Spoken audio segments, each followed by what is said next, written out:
દીવની ફ્લોટિંગ રેસ્ટોરન્ટના વોશરૂમમાં હિડન કેમેરો મળી આવ્યો છે, જેમાં એક છોકરી જમ્યા પછી વોશરૂમ ગઈ હતી અને ત્યાં તેની નજર આ એક પાઇપ ઉપર પડી હતી. આ પાઇપમાં એક ટેપ વડે વીંટાળેલો આખો ફોન અને એનો ખાલી કેમેરો દેખાય એ રીતે એટેચ કરવામાં આવ્યું હતું અને ફોન ચેક કરાયો તેમાં કોન્સ્ટન્ટ 2 કલાકના વિડીયો રેકોર્ડિંગ કરવામાં આવ્યા હતા. એટલે કે જેટલા પણ લોકો આ વોશરૂમમાં આવ્યા હતા, મોસ્ટલી આ લેડીઝ વોશરૂમ હતું, મહિલાઓ જ હતી, એ બધી મહિલાઓના વિડીયો, પ્રાઇવેટ વિડીયો આમાં મળતા મોટો ભાંડો ફૂટ્યો છે અને આ ઘટનાક્રમથી ચકચાર મચી ગયો છે. ભાવનગરથી વેકેશન માટે દીવ ગઈ હતી ત્યારે આ ઘટના બની.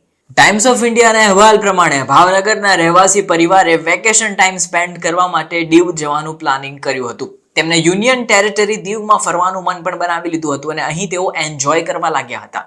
આવામાં આ પરિવાર સાથે વિચિત્ર ઘટના બની.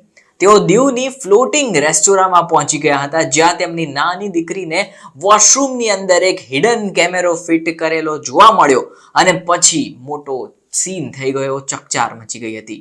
છોકરીએ તેના પિતાને તાત્કાલિક બોલાવી લીધા હતા. બાદમાં તેણે કહ્યું કે અહીં પાઇપ ઉપર ટેપ વડે ફોન સંતાડ્યો છે, ખાલી કેમેરો જ દેખાય છે. એટલું જ નહીં, આ કોઈને ન દેખાય એ માટે બહુ જ બારીકીથી ચોંટાડવામાં આવ્યો હતો, પણ મારી નજર કેમેરા જેવી વસ્તુ પર પડી અને તરત આ ભાંડો ફૂટ્યો.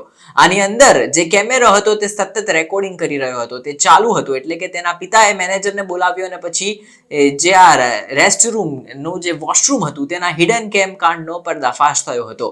હવે આ વોશરૂમમાં હિડન કેમેરો ત્યાં કામ કરી રહેલા એક હોટેલના સ્ટાફે જ લગાડ્યો હતો, જેની ઉંમર 20 વર્ષની હોવાનું સામે આવ્યું છે અને તે પોતે હાઉસકીપિંગનું કામ કરી રહ્યો હતો.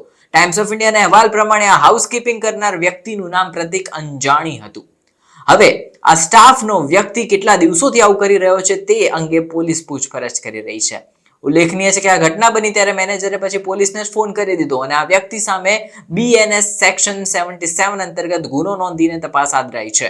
એટલું જ નહીં, ઇન્ફોર્મેશન ટેકનોલોજી એક્ટ અંતર્ગત પણ ગુનો નોંધવામાં આવ્યો હતો અને બાદમાં પોલીસે જ્યારે આ ફોનની તપાસ કરી તો 2 કલાકનું રેકોર્ડિંગ પણ મળી આવ્યું હતું.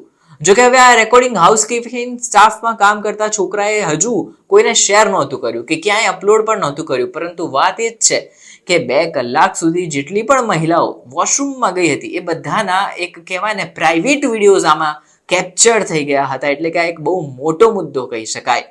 અત્યારે આરોપીને જ્યુડિશિયલ કસ્ટડીમાં મોકલી દેવાયો છે અને બાદમાં પોલીસ અધિકારીએ કહ્યું છે કે અમે આ તમામ વિડીયો ફૂટેજીસ રિકવર કરી લીધા છે, જોયું છે અને પ્રાથમિક તપાસમાં સામે આવ્યું છે કે આ વ્યક્તિએ હજુ સુધી આવા કેટલા વિડીયો અપલોડ કર્યા નથી કે કર્યા છે એની તપાસ અમે કરી રહ્યા છીએ.